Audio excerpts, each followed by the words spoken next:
Buenas tardes, Amarillo. How are we doing today? I'm Greg Casada, and I'm proud to represent the heart of Texas in the United States Congress. And today I have the honor of introducing the senator who has been taking on the billionaire class long before they were running those cabinet meetings, has been taking on Elon Musk and his ilk long before they tried to buy the presidency.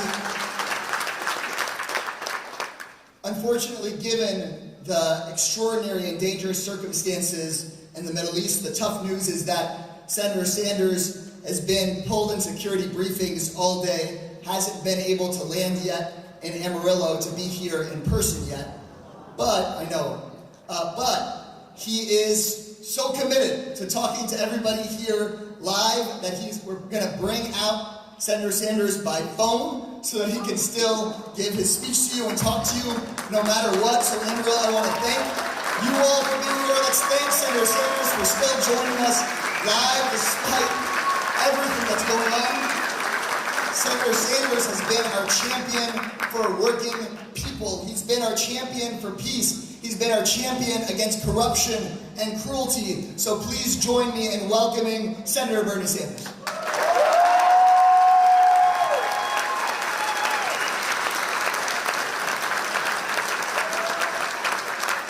Thank you, Greg. Greg, thank you very much.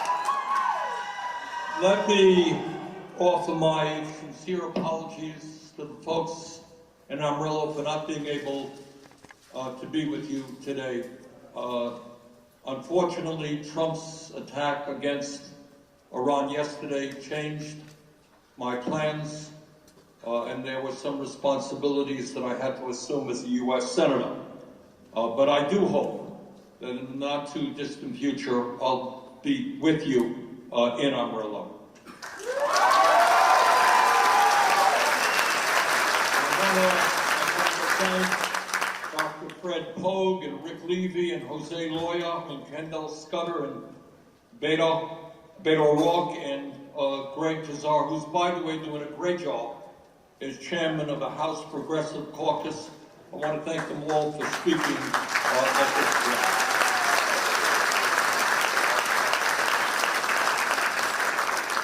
It is no secret to anyone in Amarillo, Texas, or Burlington, Vermont, or any place else that our country today faces a series of enormously painful crises.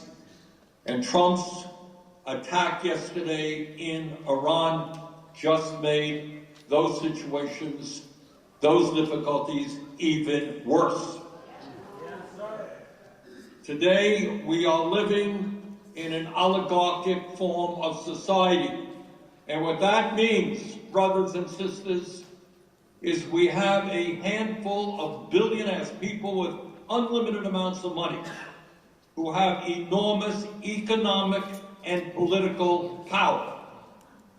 Today in America, if you can believe it, hard to believe, one person, Mr. Musk, owns more wealth than the bottom 52% of American families. The top 1% owns more wealth than the bottom 93%. And the CEOs of large corporations now earn 350 times what their workers earn. This is obscene. It is not what America is supposed to be about. And meanwhile, while the working class of our country struggles, 60% of our people are living paycheck to paycheck. I grew up in a family that lived paycheck to paycheck, and I know that many of you are living in families trying to survive paycheck to paycheck. And that means that people worry day and night how they are going to put food on the table for their kids, how they're going to pay their rent. What happens if somebody in the family gets sick and you can't afford to go to a doctor? In America today, we have the highest rate of childhood poverty of any major country on earth. 22% of our seniors are trying to get by on $15,000 a year. Millions of young people who dream of going to college or trade school can't afford to do that. We got 85 million Americans who are uninsured or underinsured and can't afford the cost of health care. This is the richest country in the history of the world. We need a government that works for all of us, not just the people on top.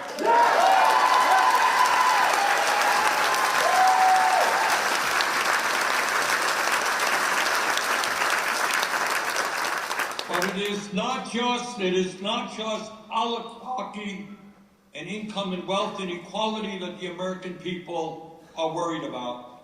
It is that Donald Trump is moving us toward an authoritarian form of society where he is undermining the Constitution and assumes more and more power for himself.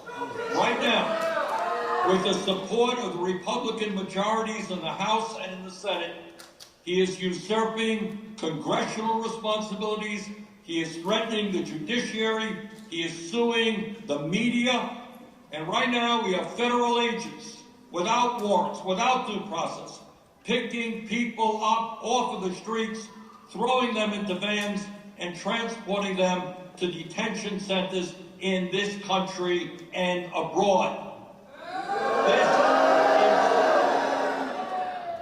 That is not something that happens in a democracy. It happens in dictatorships, and together we're going to stop this movement toward authoritarianism.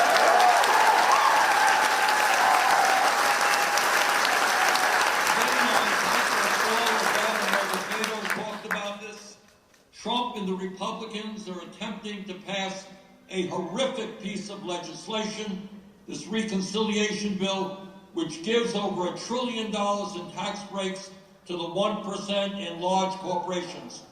And unbelievably, they pay for those tax breaks by making massive cuts to Medicaid, nutrition, and education. According to the nonpartisan Congressional Budget Office, the Medicaid cuts will result in some 16 million Americans being thrown off of the health care they currently have. 16 million people. And according to a recent study done at Yale and the University of Pennsylvania, if these cuts go through, if people, poor people, working class people, unable to get to the doctor when they need, some 50,000 Americans every year will die unnecessarily. And that is something that we must not allow to happen.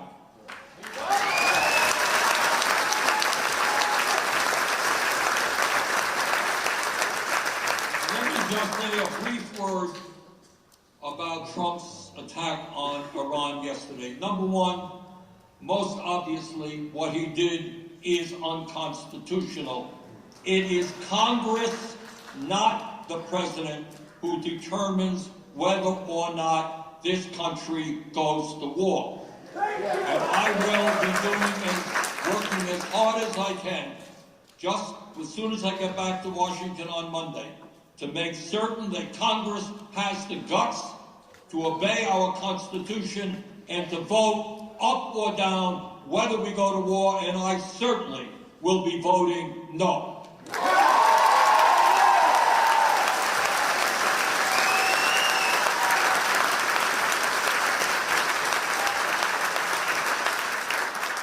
Further, and I want you all to remember a little bit of history. I remember when I was a young man, a few years ago. I remember the lies that got us into the war in Vietnam, and that's something that is very much part of my DNA today.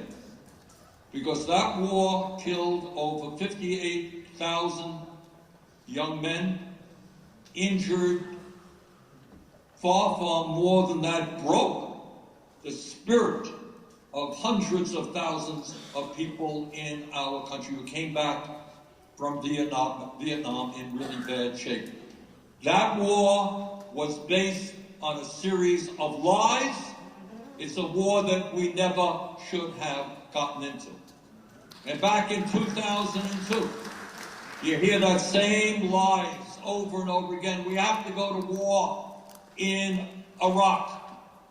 We have to prevent Saddam Hussein from obtaining weapons of destruction.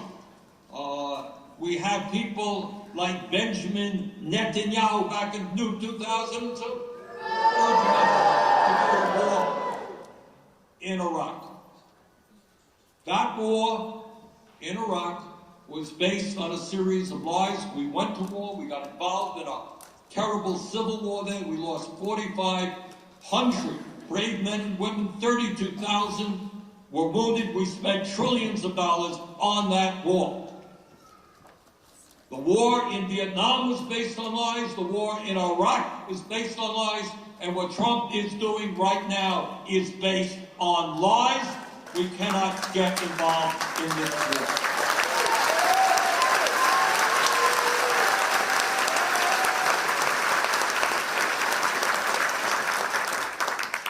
And number three, at a time when so many of our people are hurting, when we have kids who are hungry, when we got 800,000 people sleeping out on the streets, when people can't afford housing, they can't afford health care, they can't afford groceries, we got a lot better things to do with our money than to get into a war in Iran.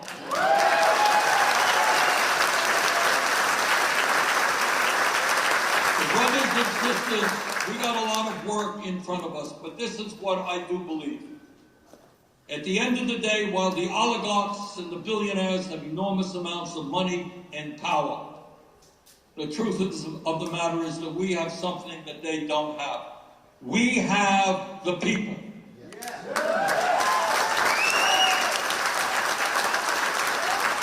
And if we do not allow Trump to divide us up by the color of our skin or where we were born or our sexual orientation or our religion, if we stand together and fight for an economy and a government that works for all, we're going to win this struggle, and that's exactly what we've got to do.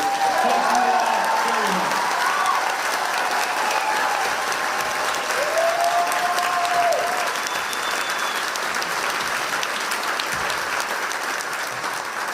Is everyone in the house?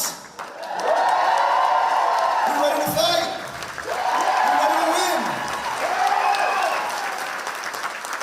We got a little bit of history in Congress with Amarillo. I was first assigned to the Agriculture Committee, where everybody took all this corporate cash, and I made a small proposal that the tens or hundreds of millions of dollars that some of the meat packers get, I don't know if JBS or Tyson's resonates here in this crowd, that if they get hundreds of millions of dollars from us, that they should have to pay people overtime and not break child labor laws, and make sure people can afford their housing here in Amarillo, and that they should provide health care.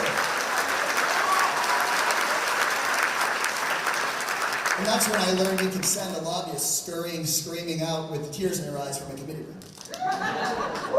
Before we get back to that, I want to thank you all for being here, for organizing in this part of Texas. And before I go into my prepared remarks that I got together for today, I also want to talk about what has happened, the attacks in Iran. Because last night, we learned that without authorization from Congress, Trump ordered strikes against Iran. And I will say very clearly, just like Senator Sanders and Beto O'Rourke did, that under our Constitution, the president cannot declare war without a vote from Congress and without the consent of the American people right here in the Panhandle of Texas.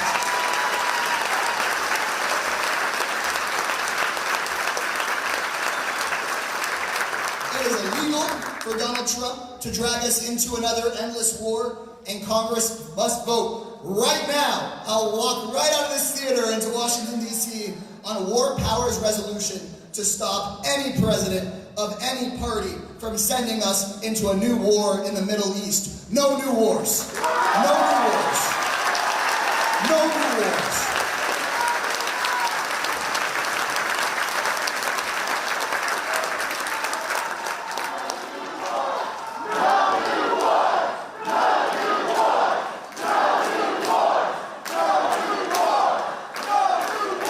My entire adult life, politicians have promised quick and easy battles in the Middle East. And then year after year after year after year after year after year, they send working class kids out to fight and die in their endless wars in the Middle East. No more. Enough. Enough.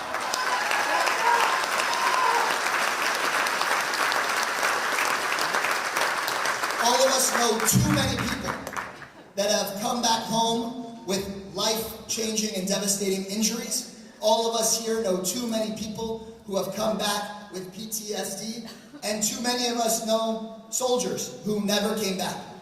Every person here that's from my generation has a friend or a classmate from high school or from college that never came back. Enough. Enough. I'm proud to represent San Antonio in Congress, Military City, USA.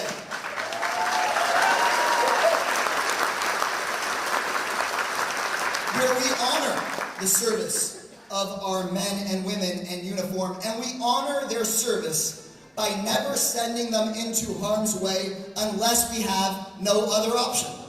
We do not send Americans into harm's way because a foreign prime minister has a political problem. We do not send Americans into harm's way because a president wants to look tough. No new wars. No new wars.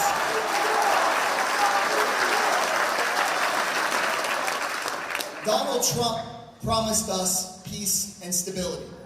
He has no right to plunge us into another forever war. Donald Trump put a Fox News host in charge of the Pentagon. He has no right to send Americans into harm's way on an impulse. Donald Trump has fired thousands of people who care for our wounded veterans. He has no right to risk more men and women that he will not take care of when or if they come back home.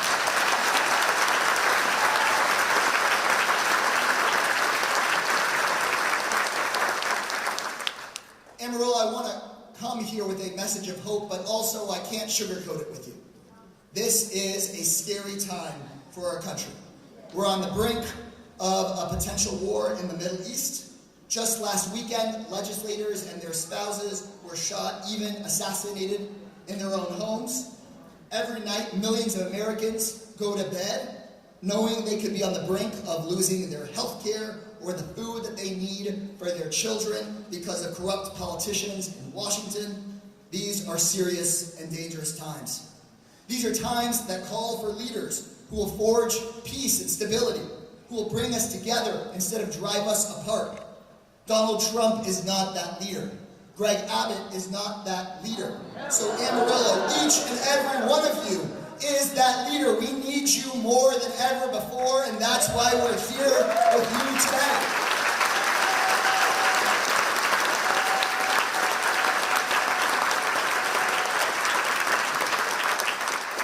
This is a moment that calls for everyday working class people to unite against the billionaire class. I'm proud to be with you all today as we build that moment in Texas. You know that there's people that have asked me, why would you and Bernie Sanders and others add the panhandle to your tour around the country? They're the kind of people who think that Elon Musk has bought our state for good. It's the people that think that working Texans and rural Texans are so divided that we'll never take back power from the rich. There's people who think that this is just what Texans deserve, that this is just the best we can do. No way. We know better than that.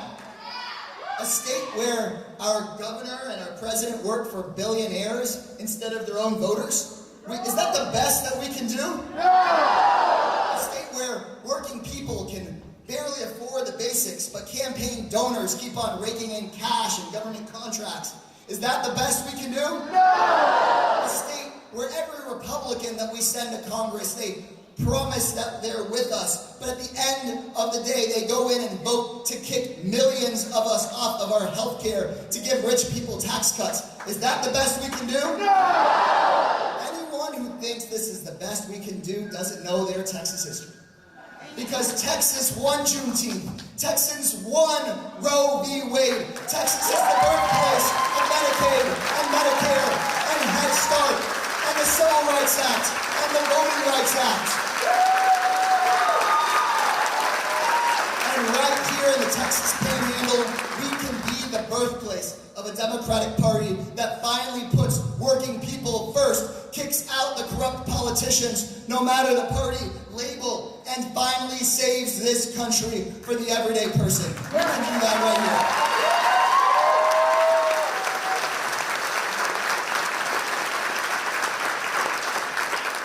And I can say that with great confidence because I've seen Texans do it. I started out my career not in Congress, not in the C-suite or in a courthouse, but organizing on construction sites. I was a labor organizer before I was ever an elected official. And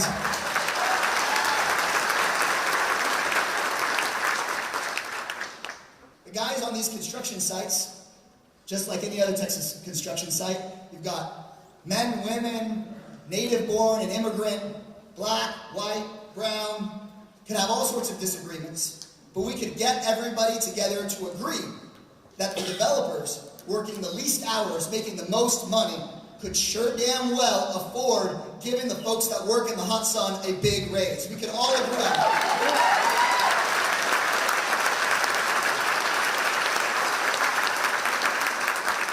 But sometimes we bump into one of the wealthy real estate developers that didn't want to pay. You guys know the type, the kind of guy that tries to make himself feel better than everybody else by saying stuff like, "You're fired." And you know, he'd have like a cheap spray tan, and he'd call himself a genius because he got millions of dollars from his dad to start his business, like to put his name on everything. The type who thinks everybody else was put on earth to make him richer. So Amarillo, in short, I've met the Donald Trumps before, and I've seen his playbook too. Every time in Union, we would take these guys on, they'd try to play the same old tricks. They'd pit immigrant workers against native workers, black against white against brown. They tried to have everybody fight each other while the rich got richer. But I have good news. When working people didn't fall for their tricks, stood together in Union, we beat Donald Trump's playbook every time. One a raise, one health care, one retirement and a pension and a better life for every different kind of worker in Texas.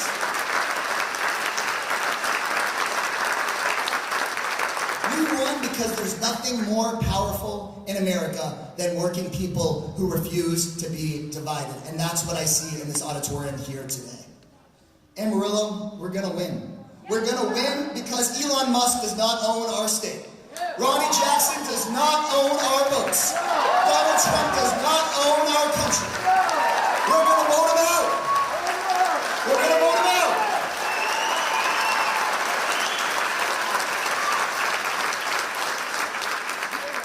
And that change cannot come soon enough. Because as we speak, Trump is trying to ram through, alongside Ronnie Jackson and Senators Cruz and Cornyn, trying to ram through. They're trying to ram through this billionaire budget that is deeply unpopular. We've got a chance to stop it. What you need to know about the billionaire budget is just two things. One, it is the biggest cut to our health care in American history, all to pay for the biggest tax cut for billionaires in American history. Right here in Ronnie Jackson's district, he's trying to vote to kick 35,000 people off of their health care. Think of that. Tens of thousands of your neighbors here in the Panhandle unable to go to a doctor when they get sick, just so that Ronnie Jackson's campaign contributors can upgrade their yacht. That's not right, is it?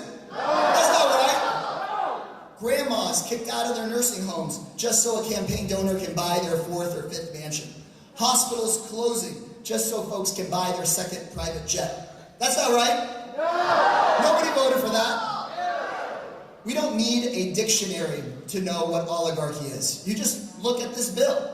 It is the billionaires getting richer and everyone else getting screwed. And we've got to mention that while they're trying to rob us blind, they're also ripping our families apart and putting everyone's rights at risk. We've all seen what's going on here. ICE showing up at churches and schools, raids at Home Depots and 7-Elevens and at workplaces. A man here with perfectly legal status sent to a foreign prison because they called his autism awareness tattoo a gang symbol. A 10-year-old Texas U.S. citizen, 10-year-old girl, recovering from brain cancer, she's a U.S. citizen, deported away from her doctors. If you wake up every day afraid for yourself or afraid for a loved one, afraid that it could be ripped away from you for doing nothing wrong at all, I want you to know that I hear you, I see you, and we're going to fight like hell for you.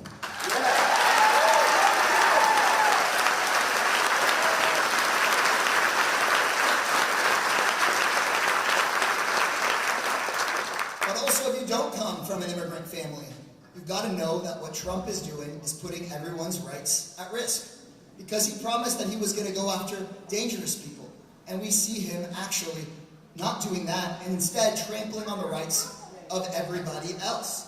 He's deporting people without warrants, deporting people against court orders, arresting judges and elected officials and labor leaders when they talk about constitutional rights violations. This is not law, it's not order, it's chaos. And they're scapegoating immigrants because they don't want to target the actual people that are screwing us over, the big money interests that are making life more expensive and less free for us all. Let me be very clear here in Texas. An immigrant did not raise your rent, a Wall Street hedge fund did. A dreamer did not put your health care, a puppet politician did. It's gotta stop. And it's up to us to stop. And that's where you come in. You see, all Texans, no matter your party, did not vote for these billionaire tax cuts. They're getting screwed by these donors and by Republican puppet members of Congress that lied to them.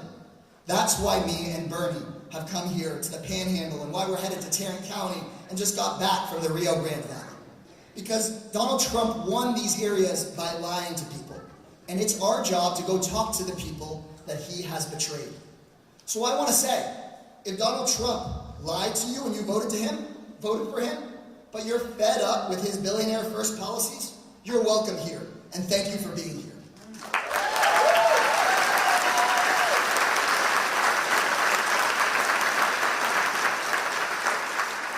And there's something everyone here can do to stop this chaos.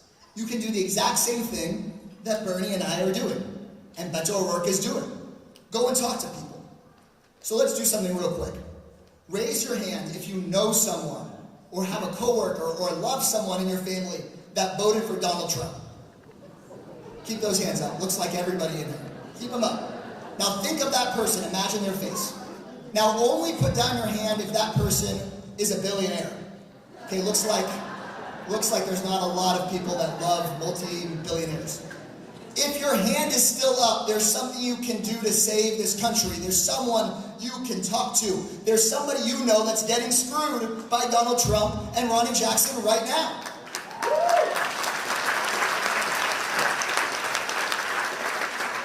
You can go and talk to that person about this billionaire budget, and you can make a difference.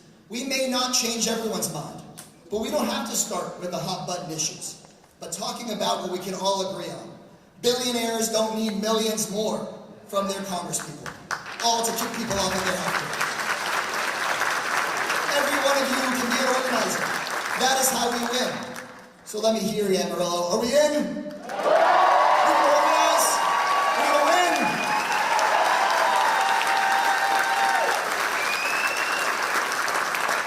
And now here's probably what is the most important part to me. that after we defeat Ronnie Jackson and Greg Abbott and John Cornyn and Ken Paxton, after we get that done, the Democratic Party can never leave places like Amarillo behind, ever again.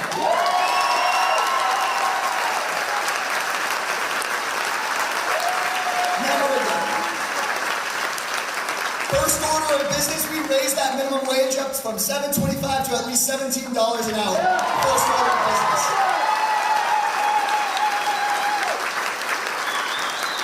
Second order of business, we raise taxes on billionaires to cut the cost of housing, cut the cost of childcare, cut the cost of healthcare.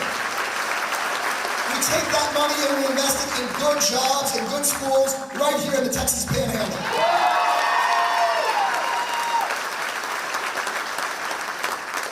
Next, we make sure that Mark Zuckerberg and folks like that have to pay the same tax rate into Social Security as a school teacher does. We save Social Security for generations to come. We raise the amount it pays out and pull every senior in Texas out of poverty. And then working folks don't have to take money out of their check to keep their parents alive. How about that?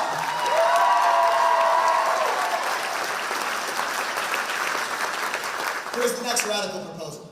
Instead of picking on gay Texans or immigrants or women, how about we expand people's rights? We give everyone the right to reproductive freedom. We give everybody the rights to a union. We give everybody the right to a living wage. We give people a pathway to citizenship. How about that?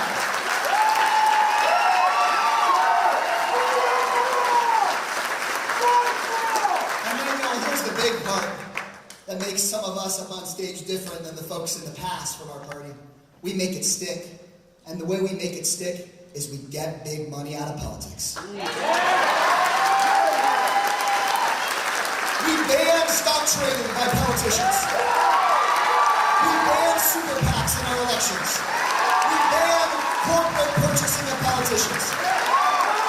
Lobbyists shouldn't be picking elected officials. Voters should be unelecting and electing their leaders. How about that? That's how we beat the billionaires for good. That's how we win back Texas. That's how we save our country. Let's do it, Amarillo. One vote at a time. One vote at a time. Let's go!